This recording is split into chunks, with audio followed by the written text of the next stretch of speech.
देखा चेक? क्या मामला है? गौरीपुर के मशहूर जमींदार त्रिदेवेंद्र नारायण की चिट्ठी है। क्या लिखा? सुनो। कुमार त्रिदेवेंद्र नारायण के आदेशानुसार मैं ये पत्र लिख रहा हूँ। उन्होंने आपका नाम सुना है, किसी जरूरी मामले में आपसे परामर्श करना चाहते हैं। जितनी जल्दी हो सके आप फौरन यहाँ आ जाइए। खर्च के बाबत 100 रुपये पेशगी भेज रहा हूँ। आप कब और किस ट्रेन से आ रहे हैं तार से बताएं। स्टेशन पर आपके लिए गाड़ी का बंदोबस्त रहेगा। धन्यवाद। रुद्र प्रसाद, पीए कुमार त्रिदेवेंद्र नारायण। जरूरी मामला क्या है? कुछ लिखा ही नहीं। लेटर हेड या हैंड राइटिंग से तुम कुछ अंदाजा लगा सकते हो? तुम तो इस सब में भी माहिर हो। जहां तक जमींदारों के बारे में मुझे मालूम है, मुझे लगता है कि त्रिदेवेंद्र नारायण ने रात में सपना देखा है जहां उनके पालतू हाथी को पड़ोस का जमींदार उठा ले गया। इसीलिए फौरन जासूस को बुला रहे हैं। मजाक छोड़ो, इतने रुपए ऐसे कोई नहीं भेजता। जरूर कोई गड़बड़ है। यही तो तुम लोगों में कमी है। जब कोई अमीर बीमार पड़े तो तुम्हें लगता है कि उसकी बीमारी भी भारी भरकम है, लेकिन बात असल में बिल्कुल उल्टी है। अमीरों की छोटी सी छोटी फुंसी पर भी डॉक्टर आते हैं, लेकिन गरीबों की जब तक सांस हलक तक ना आए, डॉक्टर हकीमों का नाम भी नहीं लेते। खैर, इरादा क्या है? जाओगे गौरीपुर? जब बेकारी बैठे हैं, चलो घुमाते हैं। और कुछ नहीं तो एक नई जगह देख लेंगे। और तुम तो गौरीपुर गए नहीं ना कभी?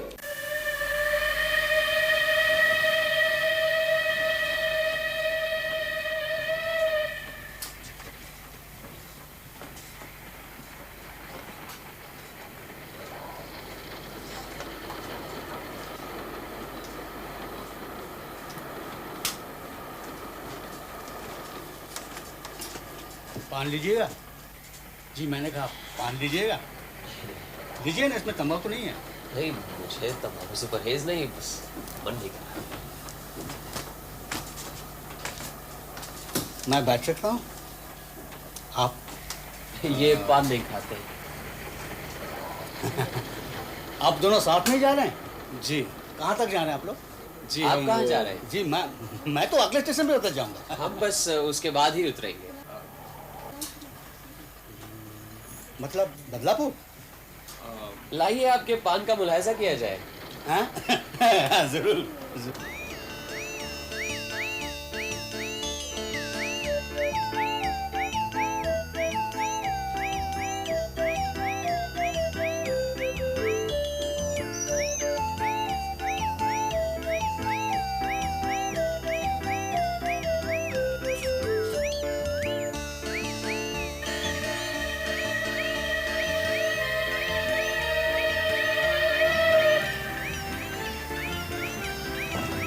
अरे, वो पान वाला आदमी तो दूसरे कंपार्टमेंट में चढ़ गया, यही ना?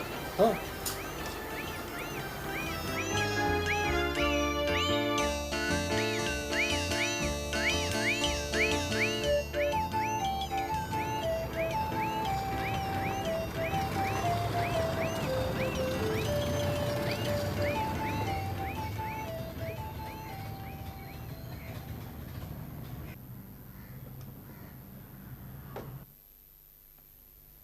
वाह भाई, क्या आलीशान बंगला है। हाँ। मैं कुमार त्रिदेवेंद्र नारायण का प्राइवेट सेक्रेटरी हूँ, रुद्र प्रसाद। मैंने ही आपको चिट्ठी लिखी थी। अच्छा। रास्ते में कोई तकलीफ तो नहीं हुई? जी नहीं। रघुवीर, सामान ले आओ। आइए। आप ही व्योमकेश बाबू हैं? जी हाँ, अजीत कुमार बैनर्जी, ये मेरे मित्र, सहयोगी और भविष्य में मेरी जीवनी लेखक। आपकी जीवनी लिखने के लिए तो भी बहुत वक्त पड़ा है, पर मुझे बड़ी खुशी हुई कि आप अजीत बाबू को साथ लेकर आए, क्योंकि इनकी लेखनी की वजह से तो हमारा आपके साथ परिचय हुआ है। धन्यवाद।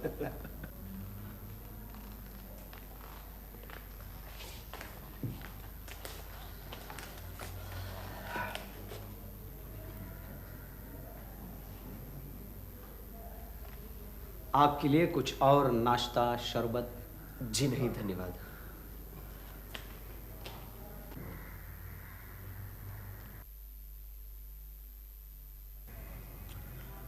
जिस काम के लिए आपको यहाँ आने की तकलीफ दी, वो काम जितना गंभीर है उतना ही उसे गुप्त रखने की जरूरत है।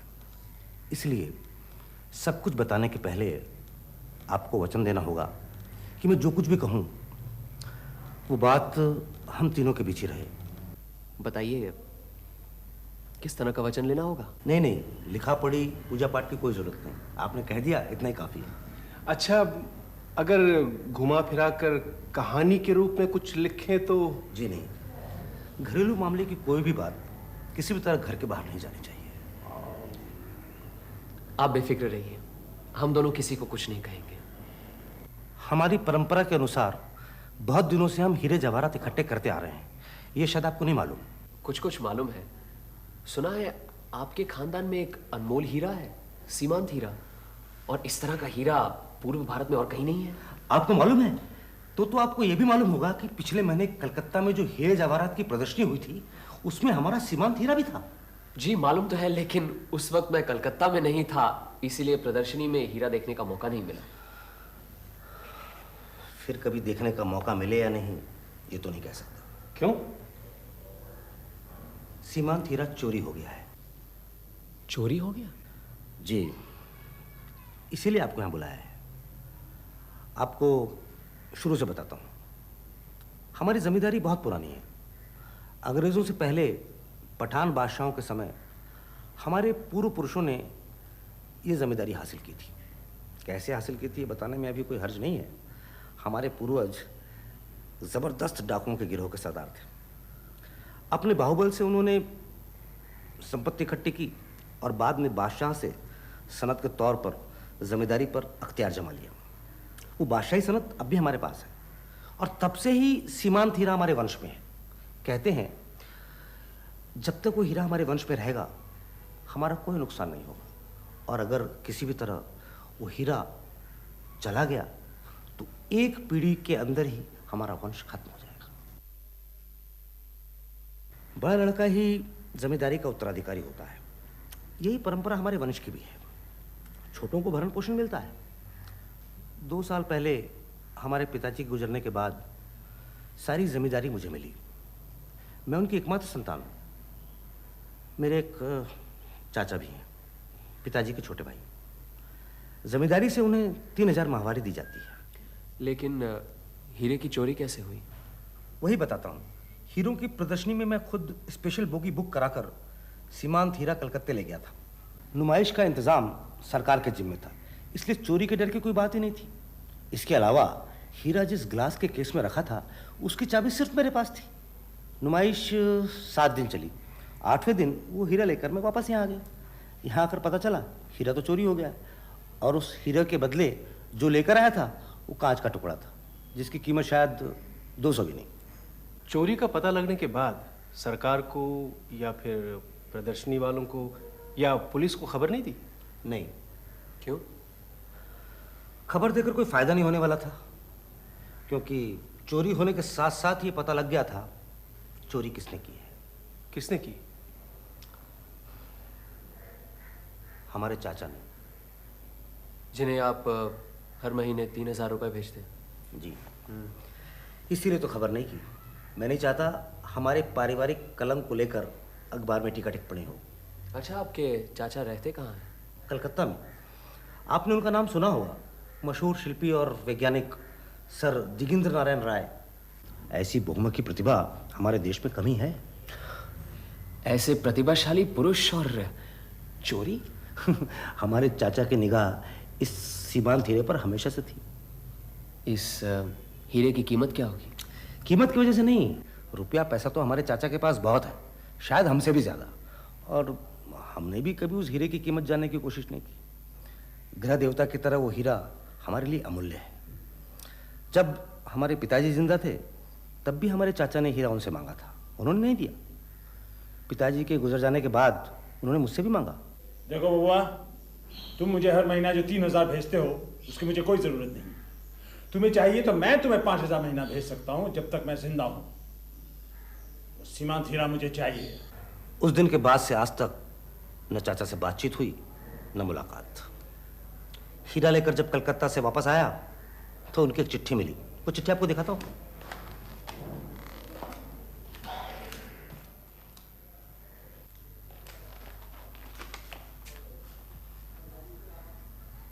बुरा मत मानना, तुम लोग हीरा देना नहीं चाहते थे, इसलिए मैंने खुद ही हासिल कर लिया। हीरा न होने से तुम्हारा वंश बर्बाद हो जाएगा, यह महज एक वहम है। ये सिर्फ हमारे पूर्वजों की एक चाल थी, जिससे कोई इसे बेचने की हिम्मत न करे।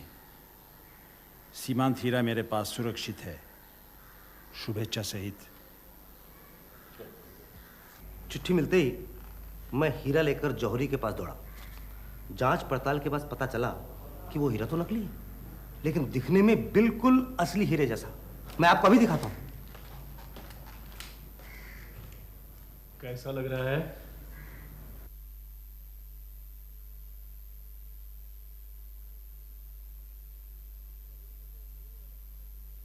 जौहरी के सिवा कोई नहीं बता सकता कि हीरा नकली है। तो मेरा काम हुआ आपको असली हीरा ला कर देना। जी, ये काम कर दीजिए और हमारे वंश का हीरा हमें दिलवा दीजिए। लेकिन ये हीरा नुमाइश से गायब कैसे हुआ? उस झमेले में जाने की कोई जरूरत नहीं। जैसे भी हो, कैसे भी करके हमारा सीमांत हीरा हमारे कब्जे में आ जाना चाहिए। कितना भी खर्चा हो, मैं खर्च करने को तैयार हूँ, उसकी चिंता आप मत कीजिए। लेकिन व्योमकेश बाबू, एक शर्त है।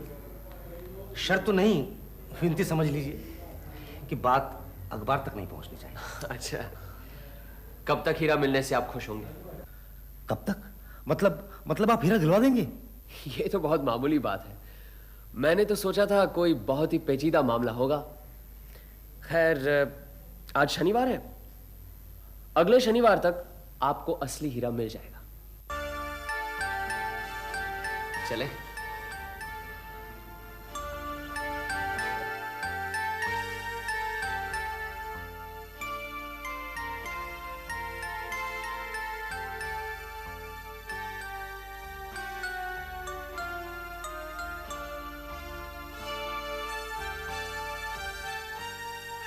सर, दिगेंद्र का बंगला यही है? हाँ, यही है, उधर जाइए। अच्छा।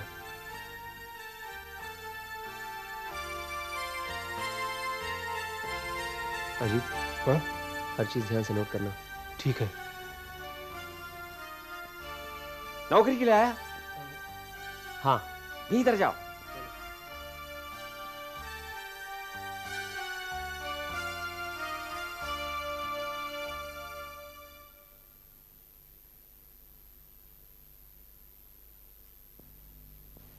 सुनिए जी? यहां ये भीड़ कैसी? सर, दिगेंद्र नारायण को एक पर्सनल असिस्टेंट की जरूरत है। उसी के लिए हम सब उम्मीदवार हैं। आज इंटरव्यू है? जी, 10 बजे।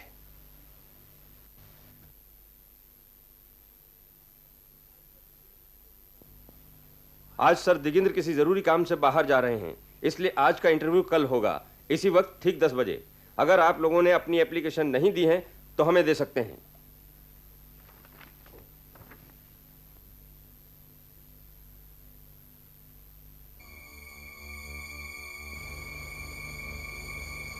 सुनिए जी, आप अपनी कॉपी से एक पन्ना देंगे मुझे? जी।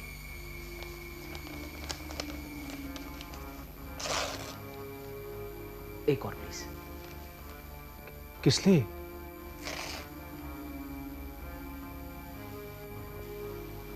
बैठो। हाँ? जैसे मैं कहता हूँ वैसे हो। क्या? और यहाँ पर ये भरो इसको। एप्लीकेशन? हाँ, पर्सनल सेक्रेटरी के हाँ? एप्लीकेशन लिखते जाओ। लेकिन इसका क्या फायदा? और अपना नाम जितेंद्र नाथ लिख दो। जितेंद्र नाथ क्यों? हाँ, वो लिख दो, बाद में बताऊँ।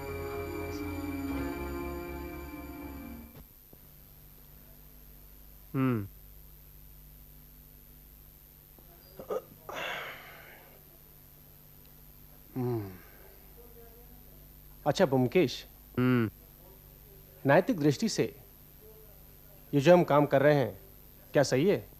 कौन सा काम? यही गलत नाम देकर अर्जी जो दे आए, या मान लो वो हीरा में मिल भी गया, तो क्या उसे हासिल करना चोरी नहीं है? होगी, होगी क्यों नहीं? और अगर पकड़े गए तो जेल भी जा सकते हैं।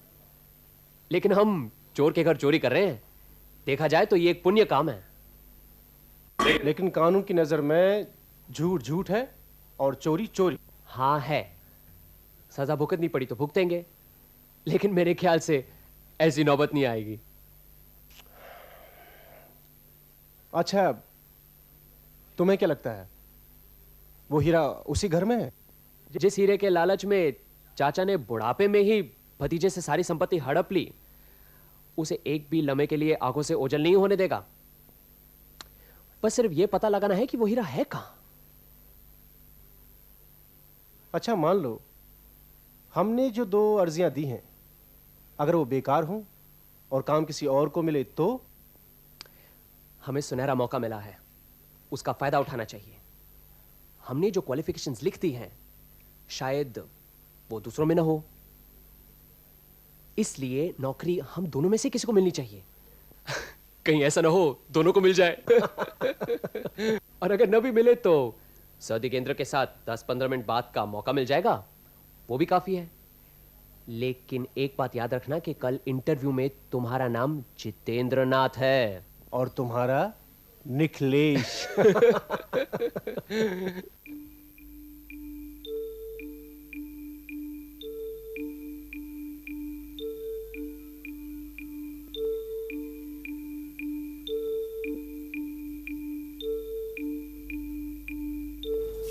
भूपेंद्र,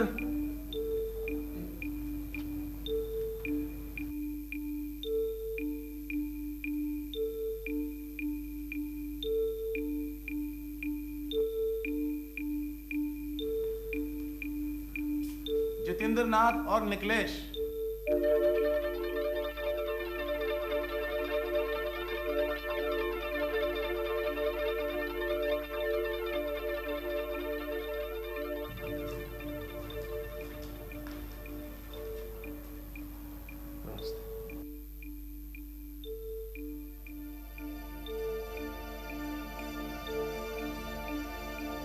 विजय सिंह, जी हुजूर।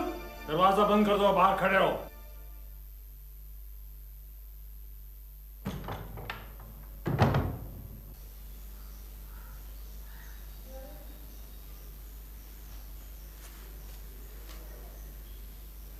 निखिलेश किसका नाम है? जी मेरा। तुम निखिलेश हो? जी। और तुम जितेंद्र नाथ? जी। तुम दोनों ने क्या सलाह कर दरखास्त दी है? सर मैंने नहीं पहचानता। अच्छा, लेकिन दोनों ने बिल्कुल एक जैसा कागज इस्तेमाल किया है। लगता है एक ही नोटबुक से लिए गए हैं। सर नोटबुक तो सब एक जैसी होती हैं। तुम एमए पास हो? जी। कलकत्ता यूनिवर्सिटी से? जी। कलकत्ता यूनिवर्सिटी के पिछले 10 साल के एमए रिजल्ट्स मेरे पास हैं। तुमने किस साल पास किया? इसी साल, पिछले महीने ही नतीजा निकला। इस साल का नतीजा इस फाइल में नहीं है। शॉर्ट हैंड और टाइपिंग की जो स्पीड लिखी है, उम्मीद है वो भी एमए डिग्री की तरह ठीक होगी। Yes sir. मेरे हिसाब से तुम ही एक कैंडिडेट हो जो सब तरह से फिट हो। बैठो। अजीत बाबू। Yes sir.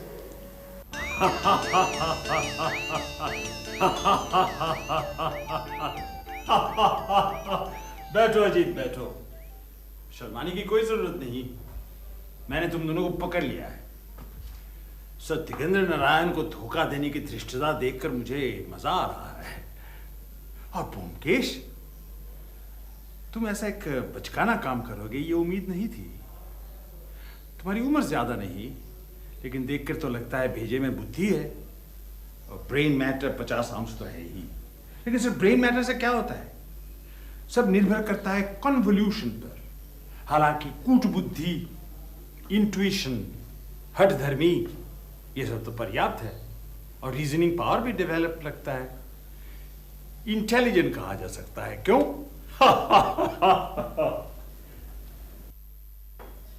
और मेरे भेजे में कितना ब्रेन मैटर है जानते हो? 60 आउंस, तुमसे 10 आउंस ज्यादा। यानी कि एक गोरिल्ला और आम इंसान की बुद्धि में जो अंतर है, वही है तुम्हारी और मेरी बुद्धि में। तो मैं अगर इंसान हूं तो तुम क्या हुए? बबुआ ने तुम्हें भेजा है, कुमार देवेंद्र नारायण, हीरा हासिल करने के लिए। तो क्या तुम 50 आउंस ब्रेन मैटर लेकर वो कर पाओगे? क्या बात है ब्योमकेश, बिल्कुल ठंडे पड़ गए। पंडित बनकर भगवान चुराने आए हो, तो क्या ये चोरी कर पाओगे?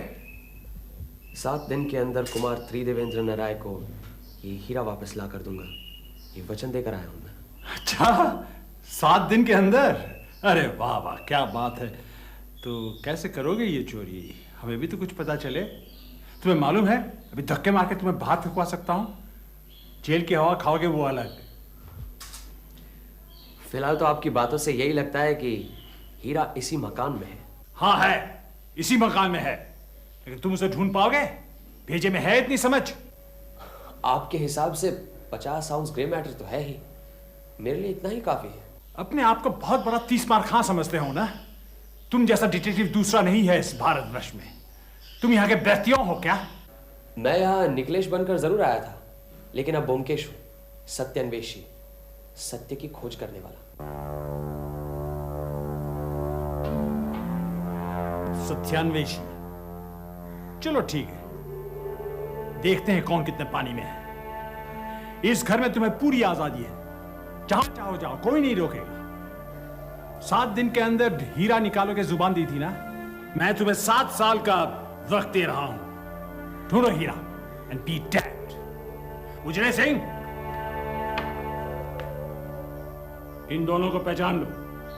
मैं घर में हूं या ना हूं, ये दोनों घर में कहीं भी आ जा सकते हैं। 7 साल तक इन्हें कोई रुकावट नहीं होनी चाहिए, समझे? जी हुजूर। तो खड़े क्यों, जाओ। कौआ चला हंस की चाल, समझे ब्योमकेश बख्शी? जिंदगी गुजर जाएगी मगर वो चीज तुम्हें नहीं मिलने वाली। मगर एक शर्त है, इस घर में तस्वीरें, स्कल्पचर, क्यूरियोस चारों तरफ बिखरे हुए हैं। हीरा ढूंढने के उत्साह में ये चीज को कोई नुकसान पहुंचा, टूटा या गिरा, तो उसी वक्त मैं धक्के मार के तुम्हें बाहर निकाल दूंगा। मंजूर? मंजूर है। और कुछ? फिलहाल तो कुछ नहीं। सर, मुझे एक बात जानने की बड़ी उत्सुकता हो रही है। आपको कैसे पता चला कि हम ब्योमकेश और अजीत हैं? उजले सिंह, सचिन को बुलाओ। जी हुजूर। क्यों Byomkesh Bakshi, ace detective of India, इनके सवाल का जवाब दे सकते हो? नमस्कार सर, नमस्कार नमस्कार। इनसे मिलिए, ब्योमकेश बख्शी, अजीत बैनर्जी। हम मिल चुके हैं सर।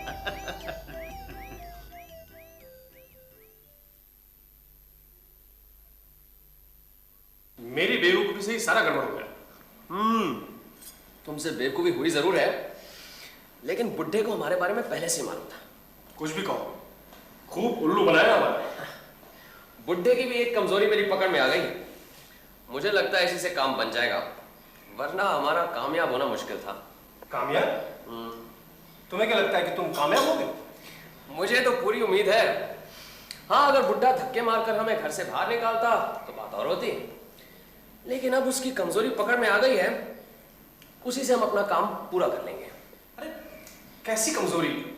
मुझे तो कोई कमजोरी नजर नहीं आई, बल्कि लगा बुड्ढा तो लोहे की तरह सख्त, ताकतवर और पुख्ता है। कमजोरी है, बहुत तगड़ी कमजोरी है, और इसी की वजह से हमें अपना रास्ता निकालना है।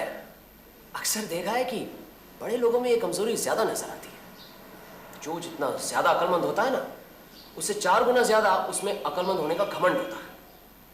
इसीलिए अक्लमंद होते हुए भी वो बेवकूफ बन जाते हैं। साफ साफ बताओ, मामला क्या है? सर दिगेंद्र नारायण को अति बुद्धिमान होने का काफी घमंड है। मैंने सोचा क्यों ना उनके घमंड पर वार किया जाए, और वही मैंने किया। बुड्ढे ने भपके में आकर घर में घुसने की आजादी दे दी। इससे अपना आधा काम तो हो गया, बाकी क्या बचा? हीरे को ढूंढ निकालना, वो भी हो जाएगा। तुम क्या फिर वहां जाओगे? अरे जाएंगे क्यों नहीं, यही तो सुनहरी मौका है। मौके का फायदा नहीं उठाएंगे? आप गए तो वो बेटा उजले सिंह पेट में खुखरी घुसा देगा। मैं नहीं जाने वाला। अरे ये कैसे हो सकता है? एक साथ मैदान में उतरे हैं, साथ ही चलेंगे। हाँ?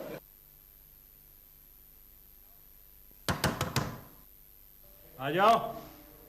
नमस्कार। हीरा मिला? जी नहीं, मिल जाएगा। ये क्या बना रहे हैं? विख्यात नटराज मूर्ति का एक छोटा सा प्लास्टर कास्ट तैयार कर रहा हूँ। मैं इसे पेपर वेट की तरह इस्तेमाल करता हूँ। कैसी है? बहुत अच्छी है। असली मूर्ति पत्थर की है या? मैंने संगमरमर की एक 10 फुट ऊंची मूर्ति बनाई है। फिलहाल वो पेरिस में है। पेरिस में? Louvre museum. क्या मैं इसे देख सकता हूँ? देखो। इसे आप खुद ही मोल्ड करते हैं? और कौन करेगा? क्या ये बाजार में मिलती है? बाजार में मिलती तो क्या खरीदते? हाँ, क्यों नहीं, मैं भी और भी बहुत से लोग खरीदते। कैसे आना हुआ? बस यूं ही घूम घाम कर सब काम खत्म हो गया था, सोचा एक बार आपसे भी मिलते जाएं। शाम को फिर एक बार आऊंगा। बड़े बेवकूफ किस्म के आदमी हो जी। अभी टूट जाता तो? कोई भी चीज टूटी तो उसी वक्त घर से निकाल दूंगा। जी मुझे बहुत अफसोस है। I am so sorry. आइंदा सावधानी बरतूंगा। ये सब नाजुक कलाकृतियां हैं, इन्हें कोई अनाड़ी की तरह हाथ लगाने से मैं आग बबूला हो जाता हूँ। जी आपका कहना बिल्कुल ठीक है। I am sorry again. अच्छा तो चलते हैं। क्या अभी आए अभी चल दिए? नहीं, एक जरूरी काम याद आ गया। इंपीरियल लाइब्रेरी जाना है। तो शाम को आ रहे हो ना? जी जरूर। ठीक है, आगे चाय पीने हमारे साथ। जी थैंक यू। नमस्कार।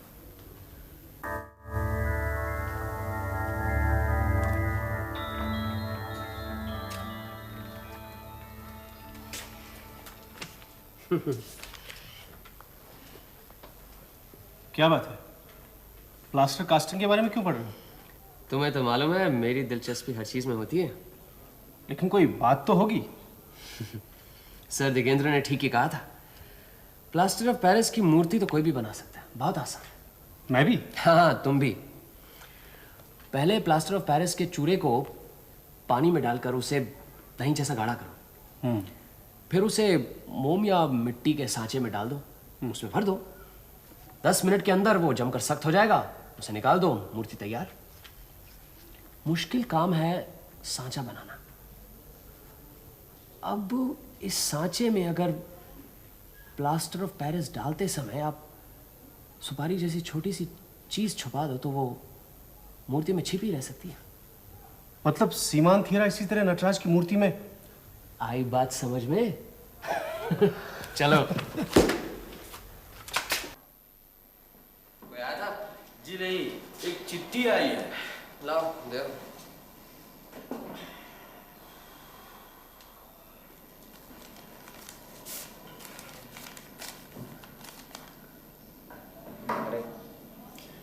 गौरीपुर से त्रिदेवेंद्र नारायण आ गए हैं, ग्रैंड होटल में है। वो तो आएंगे। वादे के मुताबिक शनिवार को उन्हें सीमांत हीरा मिल जाना चाहिए।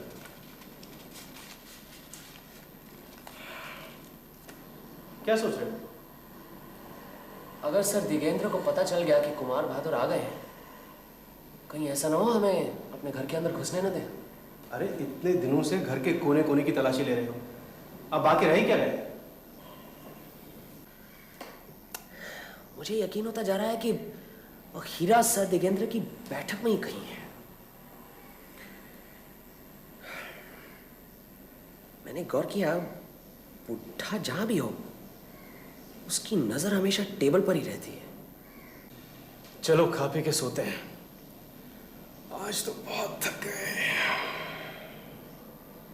अजीत, मुझे लगता है वो हीरा नटराज मूर्ति के अंदर छुपा कर रखा है। अरे तुमने देखा नहीं किस तरह से मूर्ति मेरे हाथ से ले ली?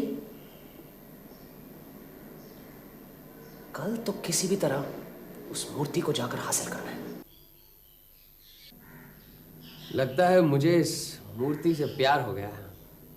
कल सारी रात इसकी याद में नींद नहीं आई। सच। ओमकेश, तुम्हारे मन की बात मैं जानता हूं, मुझसे कुछ छुपा नहीं सकोगे। इस मूर्ति के लिए रात भर नींद नहीं आई तो जाओ, आज से ये मूर्ति तुम्हारी, मेरी तरफ से तोहफा।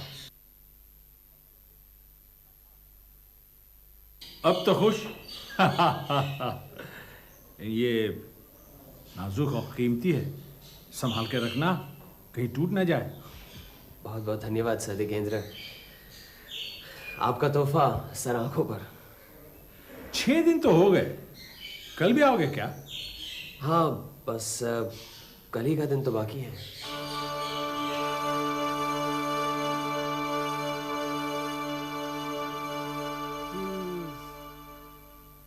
हार गए जीत।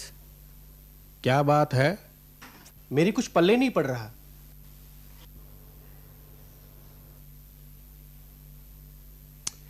मुझे पूरी उम्मीद थी कि हीरा इसी नटराज के अंदर है। अच्छा बताओ, इतनी अच्छी जगह कहीं मिल सकती है?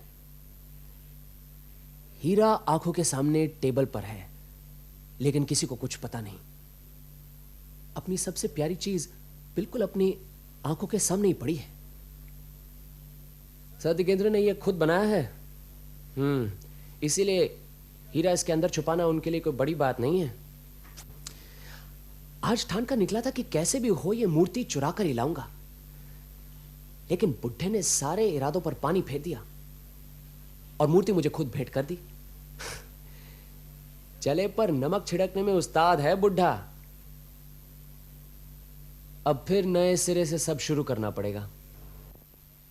अब क्या शुरू करोगे? बस एक ही दिन तो बाकी है। उधर कुमार बहादुर कलकत्ते आ गए हैं, कहां से दूंगा उनका सीमांत हीरा? लगता है सर दिगेंद्र ने बाजी जीत ली। लेकिन उन्होंने मुझे ये मूर्ति दी क्यों? एक काम करते हैं,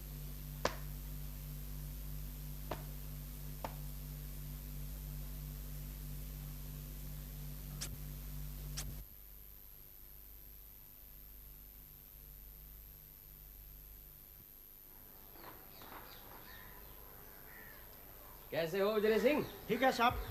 आज हम तुमसे मिलने आया। कितने दिनों से हो यहाँ तुम? साहब बोला आप लोग को अंदर बैठने के लिए। तुम क्या कभी अपने मुल्क जाता नहीं? किधर है मुल्क को, नेपाल या दार्जिलिंग? साहब बोला आप लोग को चाय पिए तो हम देंगे, आप अंदर बैठिए। अच्छा लाओ, तुम्हारा एक बीड़ी दो। बीड़ी हम नहीं पीता साहब, आप अंदर बैठिए। साहब अभी आ जाएंगे, बाहर गया। तुम्हारे साहब अंदर नहीं है? नहीं, लेकिन अभी आ जाएंगे। आप लोग को बोला साहब अंदर बैठने के लिए।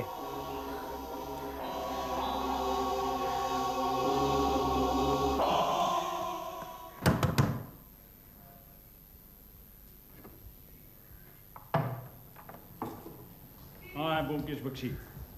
बाहर गए? आपका नाम? जी बताइए ना। मेरा नाम जानकर तुम क्या करोगे? बाबू का हुक्म है, कोई भी आए उनका नाम पता रखूं। अच्छा ये बात है, तो कह देना गौरीपुर के कुमार साहब के आदमी आए थे।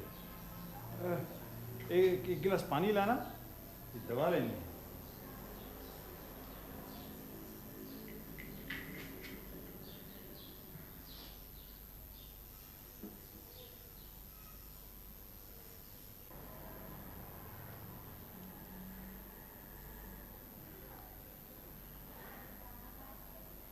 तो मैं जाता हूँ, कह देना बाद में मुलाकात होगी।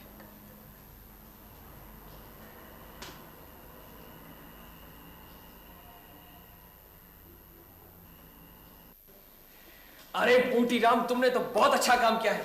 अजीत, तुम्हें जानकर ताजुब होगा, पूरे एक दिन 24 घंटों तक वो सीमांत हीरा इसी टेबल पर था। खैर अब तो पता चल गया है हीरा कहाँ है। लेकिन तुमने उन्हें ले क्यों जाने दिया? कोई बात नहीं, अब पता जो चल गया है कि असली चीज कहाँ है। ग्रैंड होटल, कुमार श्री देवेंद्र को दीजिए। कहिए ब्योमकेश बात करना चाहते हैं। हाँ कुमार बहादुर जी, ब्योमकेश। कल सुबह 10 बजे तक आपको अपना सीमांत हीरा मिल जाएगा। नहीं नहीं, आप 12 बजे की गाड़ी से ही जा सकते हैं। हाँ, 11 बजे आप आराम से होटल से निकल जाइए, मैं उसके पहले ही आ जाऊंगा। 100%। जी हाँ, निकल पड़िए जी। Bye bye. अरे आओ आओ, आजकल जब तक ये जुगल जोड़ी के दर्शन नहीं होते तब तक खाली खाली सा लगता है, आदत सी पड़ गई है। ए, चाय लिया। आपको 7 दिनों से काफी परेशान किया हमने। बस यही कहने आया था, हम कल से नहीं आएंगे। जिंदगी में हार जीत तो होती रहती है। आपको जरूर मालूम होगा, आपके भतीजे साहब ग्रैंड होटल में ठहरे हुए हैं। मैंने उनसे भी कह दिया है, उन्हें यहाँ और ठहरने की जरूरत नहीं। बस आज उनसे भी विदा ले लूंगा। चलो अच्छा हुआ, सुबह का भूला शाम को घर तो आ गया। और बबुआ से भी कह देना कि अपने समय बेकार में बर्बाद न करे। जी जरूर कहूंगा। आपकी ऐसी ही दी हुई सौगात मैंने अच्छी तरह संभाल के रखी हुई है। आपकी मधुर याददाश्त के हिसाब से ये मेरे लिए एक बहुमूल्य तोहफा है। हमारे यहाँ इतने दिन लगातार आकर तुम्हारी दिलचस्पी शिल्प कला की तरफ बढ़ी है, ये जान के मुझे बड़ी खुशी हुई। इतने दिनों तक कला और संस्कृति की तरफ तो मेरी कोई दिलचस्पी ही नहीं थी, लेकिन आपके संपर्क में आकर कला का जो रस मिला है वो जिंदगी भर याद रहेगा। वो चित्र भी आपका मुझे बहुत अच्छा लगता है। ये चित्र मैंने 20 साल पहले बनाया था। अच्छा, अब आपसे विदा लेता हूं। आपसे मिलकर मुझे फायदा ही हुआ है। कभी जरूरत पड़े तो जरूर याद कीजिएगा। मैं सत्यान्वेषी हूं, सत्य की खोज करना मेरा पेशा है। आपके सामने हाजिर हो जाऊंगा। अच्छा सर, नमस्कार। चलो जी, नमस्कार।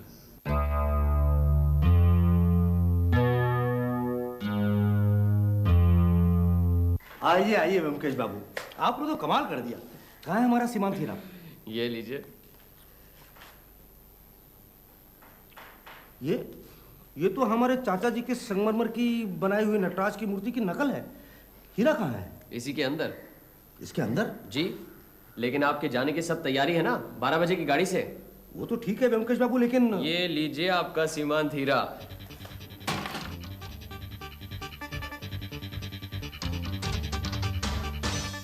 हाँ, यही हमारा सीमांत हीरा है। तुम्हें कैसे पता चला कि हीरा इसी मूर्ति में है?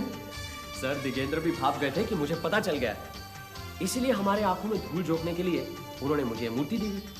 फिर ऐसी ही एक दूसरी मूर्ति लेकर वो कल हमारे घर आए और इससे बदल दी। ये तो मैंने अपने हस्ताक्षर बी इस पर किए थे। उसी से मुझे यकीन हो गया कि हो ना हो इसी मूर्ति के अंदर वो हीरा है। इसलिए कुछ देर पहले मैं किन शब्दों में अपनी कृतज्ञता प्रकट करूं? यहाँ से फौरन विदा होकर। कहीं आपके चाचा को पता चल गया तो अभी यहाँ आदमकेंगे, फिर मामला चौपट। मैं तो जा ही रहा हूँ, लेकिन आप लोगों को इसकी चिंता बाद में। फिलहाल आप जितनी जल्दी हो सके गौरीपुर पहुंच जाइए। हम चलते हैं। चलो Ajit, best of luck. Good bye.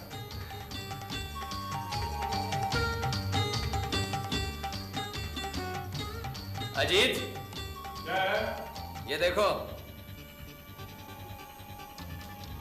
लो ये पढ़ो। प्रिय ब्योमकेश बाबू, आपकी कृतज्ञता के जवाब में जो कुछ भेज रहा हूँ वो आपकी प्रतिभा के सामने कुछ नहीं है।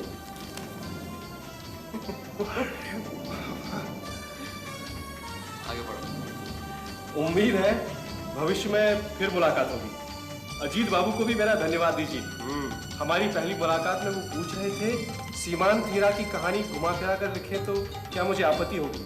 तब मैंने ना कहा था। आप मुझे कोई एतराज नहीं, नाम बदल कर कहीं भी छपवा सकते हैं। क्यों?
पता चला?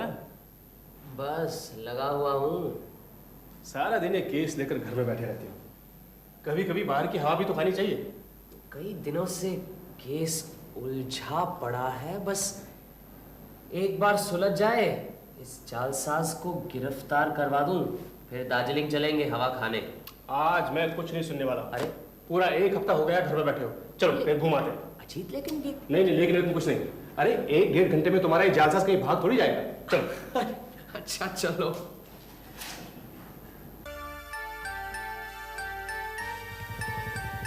अच्छा हुआ यहाँ घूमने आ गए।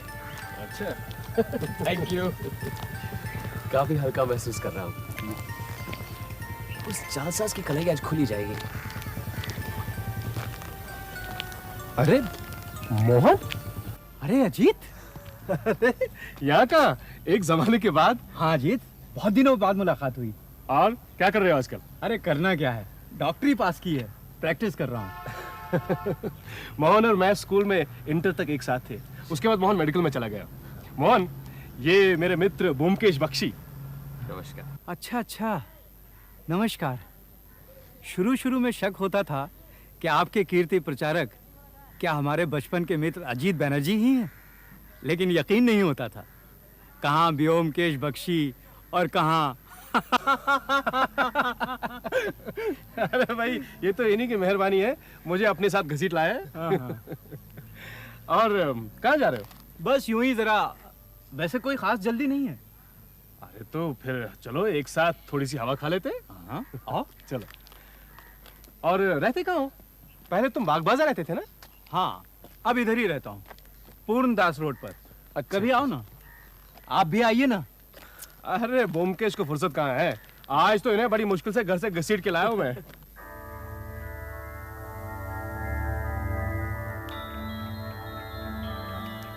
आप कुछ कहना चाहते हैं तो कहिए ना।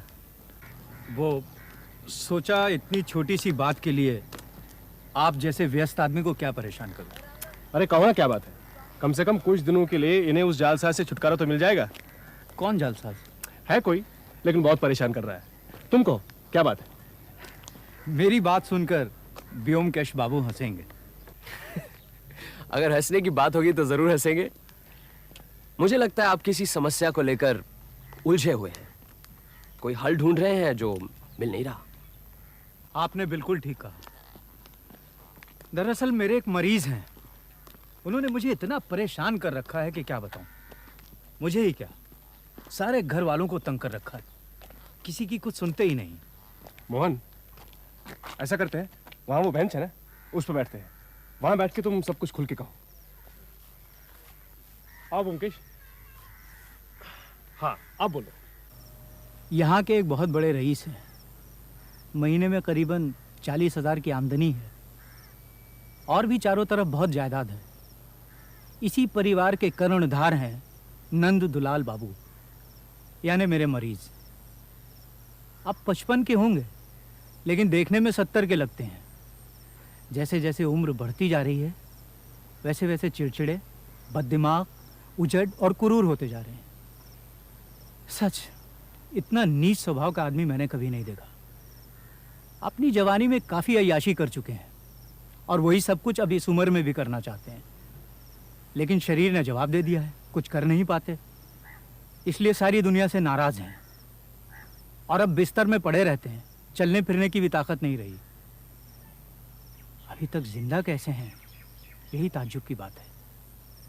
वैसे कोई ताज्जुब भी नहीं, लोग तरह तरह के नशे करते हैं, शराब, गांजा, चरस, कोकेन, लेकिन कभी मकड़ी के रस का नशा करते सुना है? मकड़ी का रस? ये कौन सा नशा है? एक तरह की मकड़ी होती है जिसके शरीर से यह जहरीला रस पीस कर निकाला जाता है। तरंतुला डांस। किसी जमाने में स्पेन में इस मकड़ी की चुभन को लेकर लोग बेतहाशा नाचते थे। एक तरह का उत्तेजक जहर है, लेकिन हमारे मुल्क में किसी को इस्तेमाल करते नहीं सुना। बिल्कुल ठीक, तरंतुला। साउथ अमेरिका में स्पेनिश बोलने वाले इलाकों में यह नशा बहुत प्रचलित है। तरंतुला रस एक तीव्र घातक जहर है, लेकिन थोड़ा थोड़ा लेने से शरीर की नसों में ताजगी आती है और उत्तेजक का काम करती है। हमारे नंदुलाल बाबू अपनी जवानी में यही नशा करते थे, लेकिन आज जब उनका शरीर जर्जर होकर टूट चुका है तो वो ये नशा छोड़ नहीं पा रहे हैं। जब मैं उनका पारिवारिक डॉक्टर बना तो मैंने कहा ये नशा फौरन छोड़ना पड़ेगा, लेकिन नंदुलाल बाबू कहाँ सुनने वाले। मैंने भी कहा मैं इस नशे को आपके घर में घुसने नहीं दूंगा, देखें आप क्या करते हैं। उन्होंने कहा है देखते हैं कौन माई का लाल रोकता है मुझे। अरे ये मेरी जिंदगी है, मैं जो चाहूंगा करूंगा। हालांकि उनकी पत्नी और उनके 2 लड़कों ने उनके पर पहरे बिठा रखे हैं और वो खुद भी पंगु होकर बिस्तर में पड़े रहते हैं, लेकिन पता नहीं कैसे इस तमाम रोकथाम और सतर्कता के बावजूद वो मजे से ये जहर पिए जा रहे हैं। पता नहीं इस शख्स को कहां से और कैसे ये मकड़ी का रस मिल रहा है। यही हमारी समस्या है। अगर आप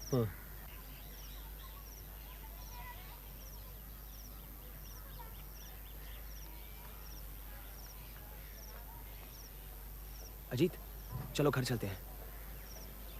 एक पॉइंट सूझा है, वो अगर लग जाए तो उस जालसाज का मामला सुलझ सकता है। क्या बात है? मोहन की कहानी ठीक से सुनी भी नहीं।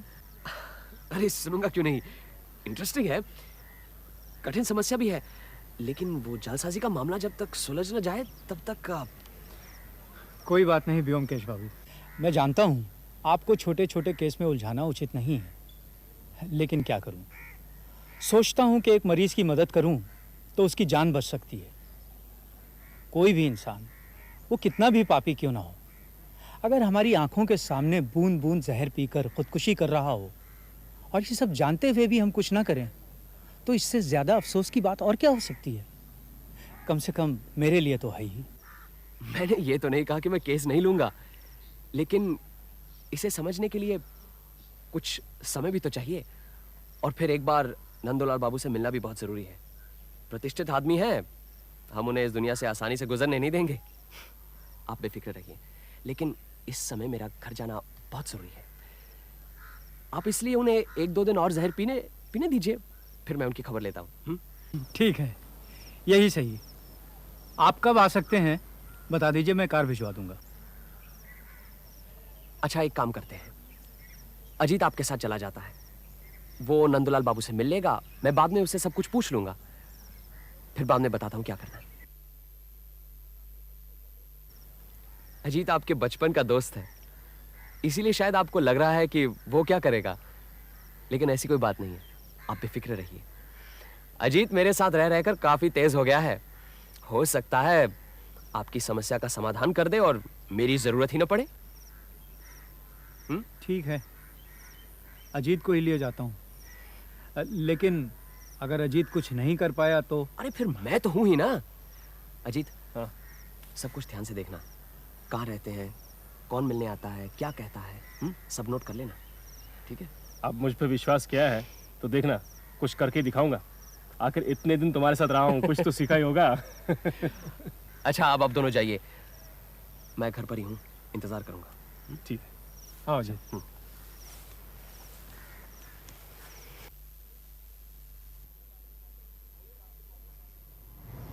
आइए डॉक्टर बाबू, हम आप ही का इंतजार कर रहे थे।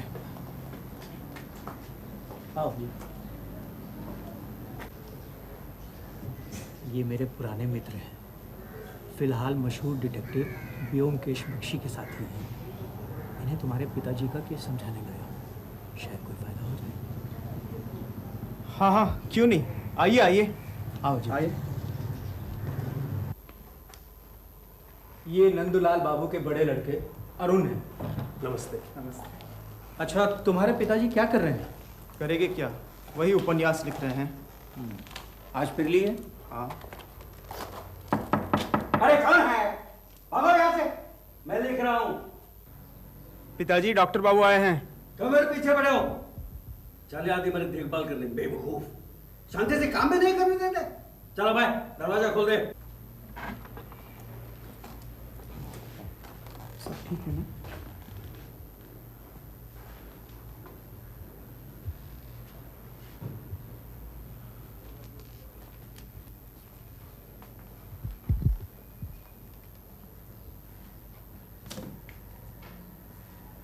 ये क्या लिख रहा है? अबे डॉक्टर, किसको पकड़ के लाए? पूछते हैं मैं क्या लिख रहा हूं। कोई नहीं, मेरे एक पुराने मित्र हैं। भगाओ साले को, तुम भी भाग जाओ। सब मेरे रुपए खाने के चक्कर में पड़े। गेट आउट, चोर साले। तुम उधर बैठ जाओ और जो कुछ नोट करना चाहो नोट कर लो। बाद में अगर कुछ पूछना चाहो तो पूछ लो। ओके?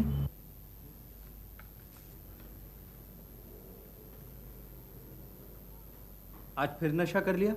हाँ हाँ कर लिया, और भी करूंगा। किसी के बाप का खाता हो क्या? अरे इसमें आपका ही नुकसान है नंदुलाल बाबू, किसी और का नहीं। मगर ये सब समझने की आप में अकल कहाँ? अरे नशा कर करके आपने अपने भेजे के 12 बजा दिए। भेजे के 12 बजा दिए हैं? तुम्हारे भेजे में तो काफी अक्ल है ना, फिर क्यों नहीं कुछ पकड़ पा रहे हैं? चारों तरफ पहरा बिठा दिया है, फिर भी कुछ नहीं कर पाए हैं? बोलो, आज एक नया बांगलू ले आए, वो क्या करेगा? उसके खोपड़ी में क्या तुम्हारी जैसी अक्ल है? बोलो। ओ, क्या देख रहे हो इधर उधर? हैं? कुछ नहीं मिलने वाला है। आपसे तो बात करना भी झक मारी है। कीजिए जो मन में आए। वो तो करूंगा ही। है कोई मुझे रोकने वाला? 2 डॉक्टर आ गए। अरे डॉक्टरों की फौज बुला लो, फौज, फिर भी कुछ नहीं मिलने वाला। बड़े आए मुझे डराने वाले। हैं? देख लिया ना, ये मुसीबत है। कुछ किया जा सकता है? लेकिन ये सब लिख क्या रहे हैं? अरे सब बकवास, गंदी गंदी गालियों से भरी दुनिया भर को हिदायतें हैं। ये अपने आप को बहुत बड़ा साहित्यिक समझते हैं, उपन्यासकार। कभी लाल स्याही से कभी काली स्याही से अनाप शनाप लिखते रहते हैं। ये समझते हैं कि कलकत्ते के सारे संपादक बेवकूफ़ हैं, क्योंकि वो इनकी कलाकृति लौटती डाक से वापस भेज देते हैं। कोई नहीं छापता। क्या पट्टी बढ़ा रहा है? हैं? और आप हजरत, आप है कौन? हैं? मेरे घर में घुस आए? ये क्या धर्मशाला है? भागो यहां से। यहां ज्यादा होशियारी झाड़ने की जरूरत नहीं, समझे? चुपचाप यहां से चलते बनो, मैं तो धक्के मार के निकलवा दूंगा। दुनिया भर के चोर उचक्के बदमाशों ने डेरा डाल रखा है मेरे रुपयों को श्राद्ध करने। आप बुरा न मानिए, नशे में पिताजी अनाप शनाप कुछ भी बोलते रहते हैं। ये बीमार है, मैं इनकी बातों का बुरा क्यों मानूंगा? कोई बकवास नहीं करेगा। अरुण, निकल दो इन दोनों को यहां से। देख लिया कितना भयानक नशा है, जो अच्छे भले इंसान को हैवान बना देता है। ये क्या लिखते हैं, देख सकता हूं? हाँ हाँ, जो मर्जी आए देखो। ये सिर्फ चिल्लाते रहते हैं, उठ नहीं पाते। इनकी सारी हिंसा सिर्फ जुबानी है।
वो अलमारी देखें? हाँ हाँ, चलो ना।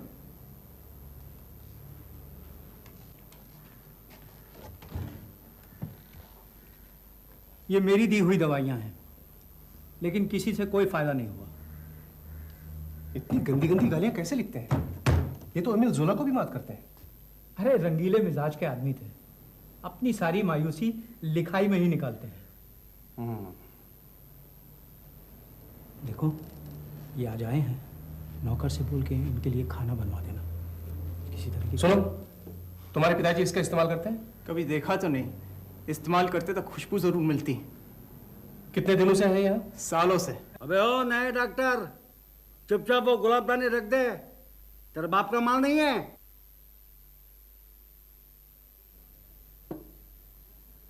ये भी मालूम है, ये गुलाबदानी बादशाह शाहजहां के जमाने की है। हाँ, अच्छा थोड़ा ले लो और भागो यहां से।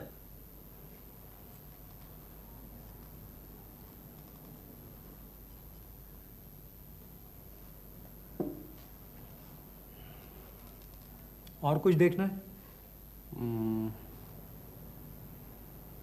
वो उधर क्या है? बाथरूम, आओ।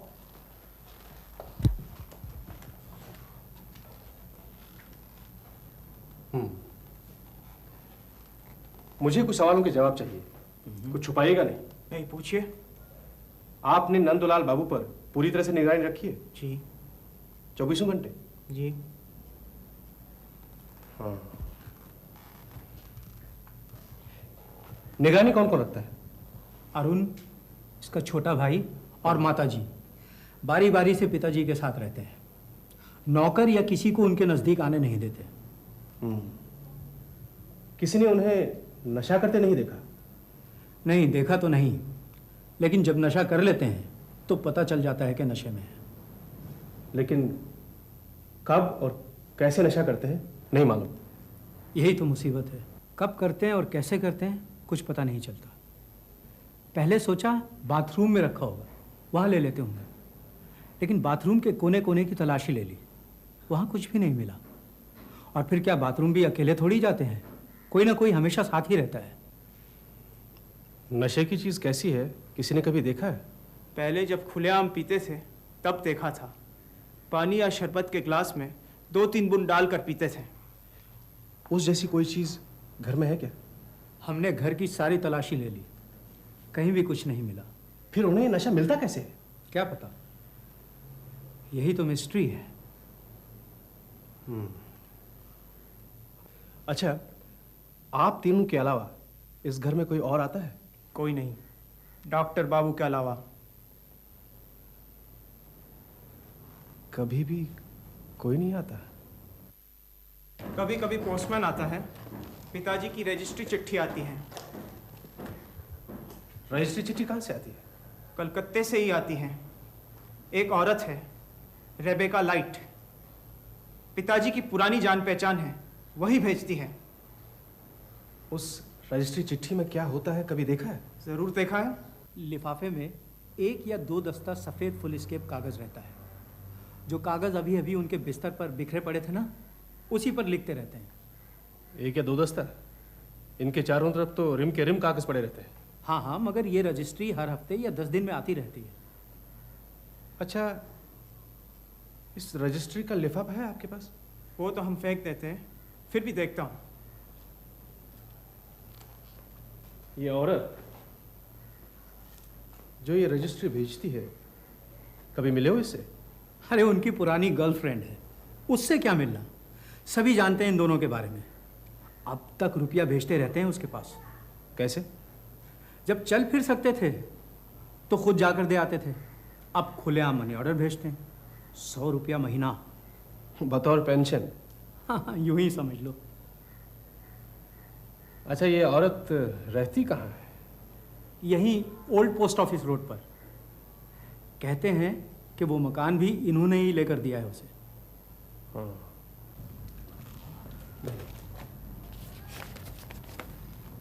Miss Rebecca light. अच्छा, मैं अगर इस औरत से मिलूं तो तुम्हें कोई एतराज तो नहीं? नहीं नहीं, शौक से मिलो, लेकिन ये नशीली चीज़ें वहाँ से नहीं आती हैं, ये हमने पता लगा लिया है। फिर भी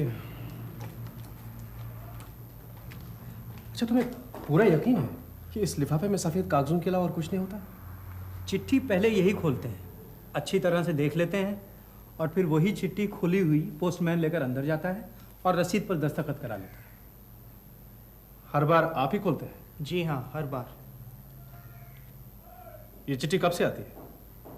तकरीबन पिछले 6 महीने से, या यूं समझ लो जब से इनके पिताजी ने खाट पकड़ी है।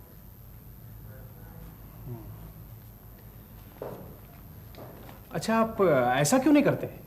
4-5 रिम कागज आप खुद खरीद ले और इन्हें दे दीजिए, ताकि इससे रजिस्ट्री वजिस्ट्री का झमेला ही खत्म हो जाए।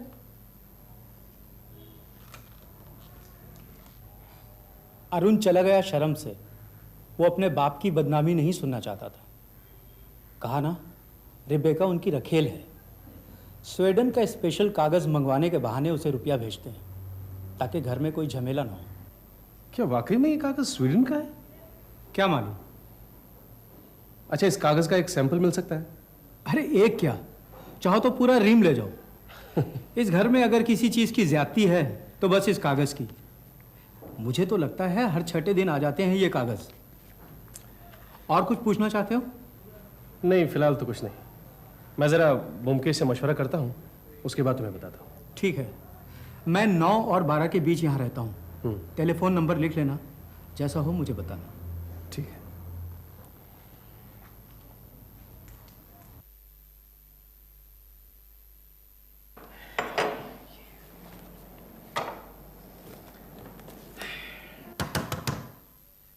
पुटीराम, जरा देखना तो।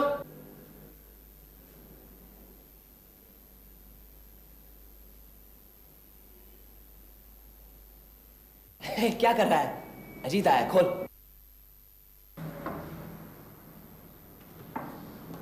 आओ अजीत आओ, बिल्कुल वक्त पर आए हो।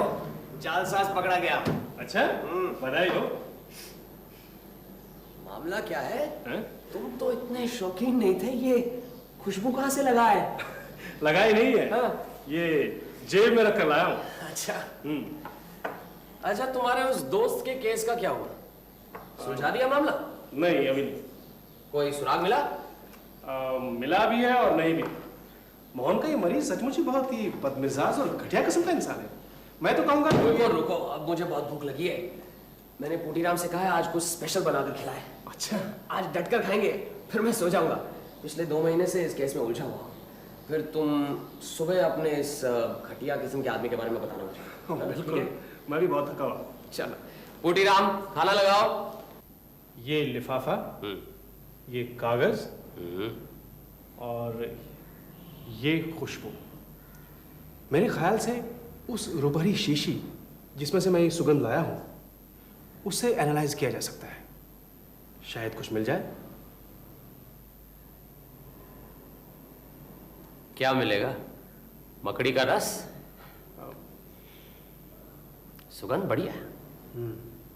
हो सकता है नंदूलाल बाबू खुशबू के बहाने 1 मील दूर से जिसकी सुगंध आती है उसे कोई छुपा कर रख सकता है? फिर नंदूलाल बाबू खुशबू लगाते हैं, इसका कोई सबूत है तुम्हारे पास? नहीं, ऐसा कोई सबूत मिला नहीं, लेकिन नहीं अजीत, कहीं और ढूंढो। किस तरह से चीज कमरे में आती है, किस तरह से नंदूलाल बाबू सबकी आंखों के सामने जहर मुंह में लेते हैं, ये सब सोच कर देखो।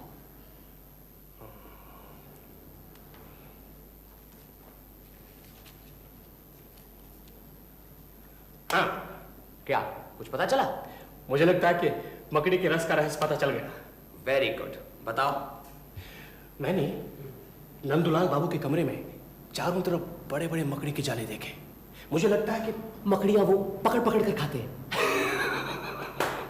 You are a genius Ajit बबुआ। दीवार की मकड़ी खाने से कोई नशा नहीं होगा, बल्कि सारे शरीर में फुंसियां निकल आएंगी। ये तो है। हाँ, ये लिफाफा। चलो उस औरत से मिलते हैं, क्या पता वहां से कुछ पता चले। मिल सकते हैं, लेकिन अगर उसे कुछ मालूम भी होगा तो वो बताने वाली नहीं है।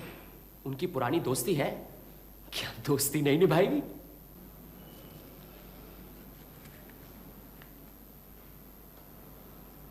ये कागज, ये स्वीडिश कागज। हो सकता है इस कागज पर न नजर आने वाली स्याही से कुछ संदेशा भेजा जाता हो, जिसे पढ़कर नंदूलाल बाबू को नशे का पता ठिकाना मिले।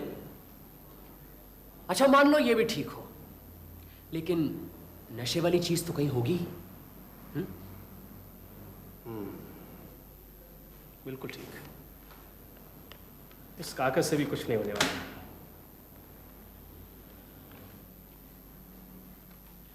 मुझे तो इस कागज से ही साफ पता लग रहा है कि कहां से चीज आती है और कैसे नंदुलाल बाबू नशा करते हैं।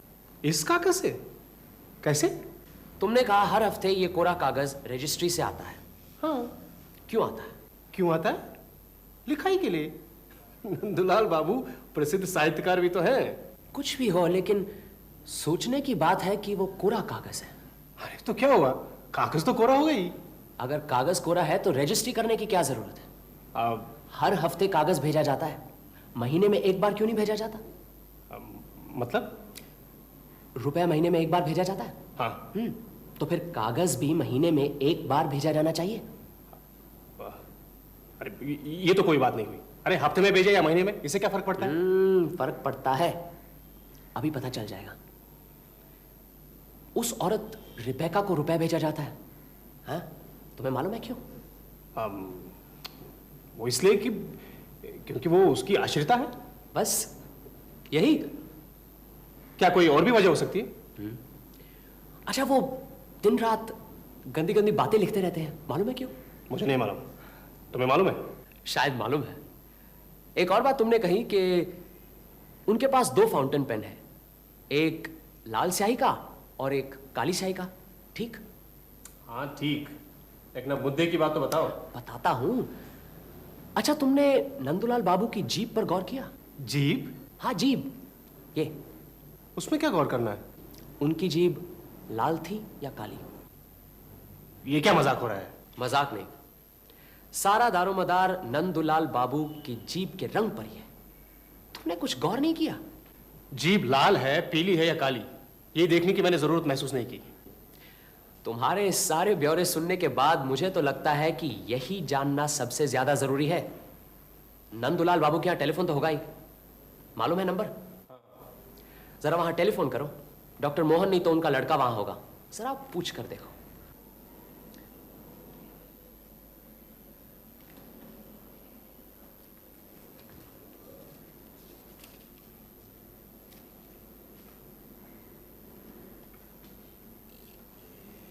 अब जीभ लाल ही सही, पान खाने से जीभ लाल नहीं होगी तो और क्या होगा? हेलो मोहन, मैं अजीत बोल रहा हूँ। हाँ अजीत, बोलो। मैं तुम्हारे ही फोन का इंतजार कर रहा था। लाओ मुझे दो। नमस्कार डॉक्टर मोहन, मैं बोमकेश बोल रहा हूं। हाँ, मुझे यह जानना है कि हमारे नंदुलाल बाबू की जीभ लाल रहती है? हाँ, जीभ। हाँ हाँ, उनकी जीभ हमेशा लाल रहती है। नहीं नहीं, पान बिल्कुल नहीं खाते, लेकिन फिर भी जीभ हमेशा लाल रहती है। कह रहे हैं नंदुलाल बाबू की जीभ हमेशा लाल रहती है और वो पान नहीं खाते। आप ठीक कह रहे हैं? बिल्कुल। वैसे मेडिकली कोई डर की बात नहीं है। आपकी पहेली का जवाब मिल गया जी। आज अजीत ने ही गुत्थी सुलझाई है, मैंने तो बस थोड़ी सी मदद की है। मैं अपनी जालसाजी के मामले में फंसा हुआ था, इसलिए आपके साथ कल आ नहीं पाया। हाँ, नहीं नहीं, कुछ खास करने की जरूरत नहीं, सिर्फ उनके कमरे से उनकी लाल स्याही वाला फाउंटेन पेन हटा दीजिए या तो फिर छुपा दीजिए। जी बिल्कुल। अजीत को धन्यवाद कहूं? तुम्हें बहुत बहुत धन्यवाद दे रहे हैं तुम्हारे मित्र। कह दिया जी। हाँ, कह रहा है नो मेंशन। मैंने कहा था ना, मेरे साथ रहते रहते अजीत काफी तेज हो गया है। अरे ये क्या कर रहे हो? चलो नंदुलाल बाबू के यहाँ जाना है। क्यों? अरे देखोगे नहीं, पकड़े जाने पर चोर क्या धमाल करता है। चलो चलो चलो चलो चलो चलो चलो, जल्दी करो।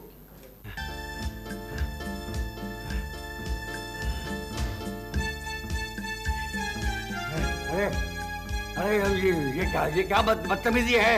अरे मेरा लाल स्याही का फाउंटेन में ला फौरन। अरे डॉक्टर के बच्चे, तुझे मैं जूते से पिटवाऊंगा। अरे मेरी लाल स्याही लाओ ना। अरे साले, कल कहीं से एक पाखंडी को पकड़ लाया, साले को कुछ मालूम नहीं, और मेरी लाल स्याही वाली फाउंटेन पेन छीन लिए। अरे अरुण डॉक्टर, अरे मैं लाल स्याही पेन डॉक्टर अरुण। इनका बायां हाथ क्या इसी तरह कांपता रहता है? जी। पिताजी को कुछ होगा तो नहीं? इन्हें नशे की चीज नहीं मिल रही, इसलिए परेशान है। ये विड्रॉल सिम्टम्स है। डॉक्टर बाबू, ट्रैंक्विलाइजर का इंजेक्शन तैयार रखिए, सो जाएंगे, मैं देखता हूँ। That's right. मैं इंजेक्शन तैयार करता हूँ। अरुण, आओ मेरे साथ। साले, बदमाश, चोर, लुच्चे, हरामी, इस डॉक्टर के बच्चे को मैं जिंदा नहीं छोड़ूंगा, जिंदा करवा दूंगा।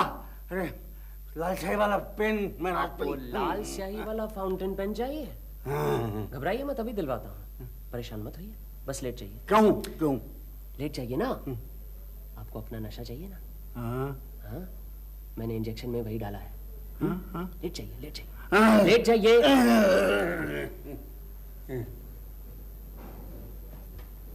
डॉक्टर मोहन,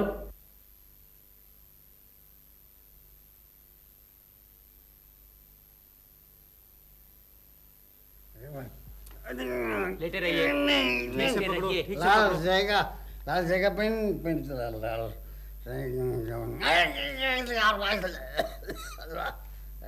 लाल जाएगा लाल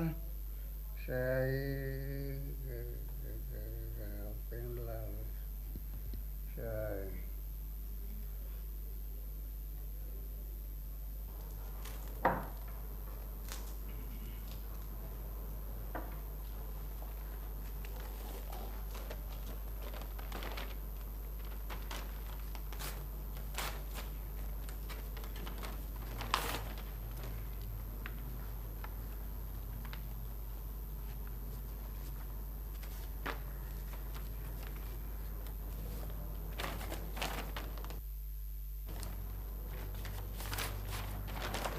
ठीक है, अंदर दे दो।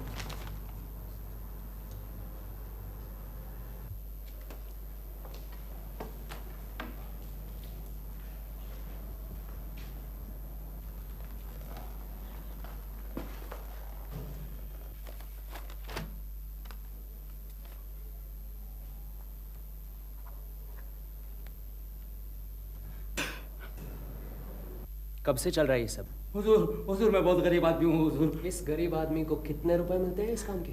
जी 20 रुपए। कौन देता है? जी ओल्ड पोस्ट ऑफिस रोड के पास एक औरत रहती है हुजूर। और इस गरीब आदमी को पोस्ट ऑफिस से रिटायर हुए कितना समय हुआ? करीबन 2 साल हो गए हुजूर। मैं बाल बच्चे वाला आदमी हूँ हुजूर। मेरी लड़की की शादी करनी थी हुजूर।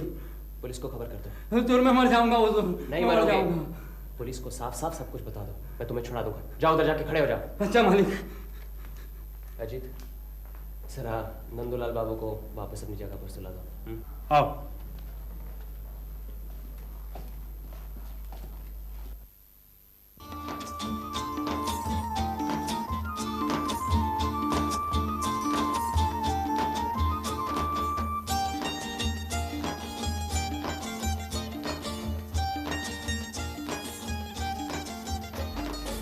चलो आप आइए।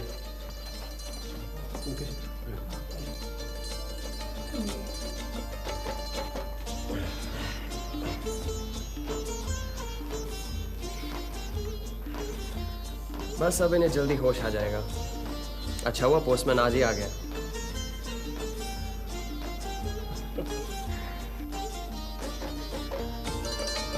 अब आप यहां बैठिए, इन्हें आपकी जरूरत है।